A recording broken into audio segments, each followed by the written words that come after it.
આપણા સનાતન ધર્મની અંદર પણ અત્યારે એટલા બધા વાડા પડ્યા છે, એટલા બધા શિવનો ઉપાસકો હોય તે કૃષ્ણને ન માને, કૃષ્ણનો ઉપાસકો હોય તે શિવને ન માને, માતાજીનો ઉપાસક હોય તે પેલાને ન માને, એમાં વળી બીજા અલગ અલગ સંપ્રદાય ને બીજા અલગ અલગ પેલું ને અલગ અલગ, એટલે વ્યક્તિ એટલું બધું પરેશાન છે સાહેબ કે પોતાના મૂળભૂત કર્મને એ ભૂલી ગયો છે.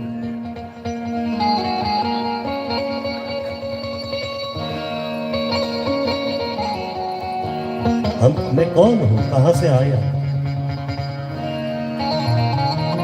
थोड़ा धीरे, मैं कहां से, मैं कौन हूं, मेरा कर्तव्य क्या है, लक्ष्य 84 ना फिरा. ये करता करता करता करता मनुष्य देह મળ્યો. बड़े भाग मानुष तन पावा. અને આ જે જીવ છે, જે મનુષ્ય છે, એ અમુક વાર બીજી યોનિમાં પાપ કર્મ નથી કરતો, એટલા પાપ કર્મ અમુક વાર એ મનુષ્ય દેહની અંદર કરે છે.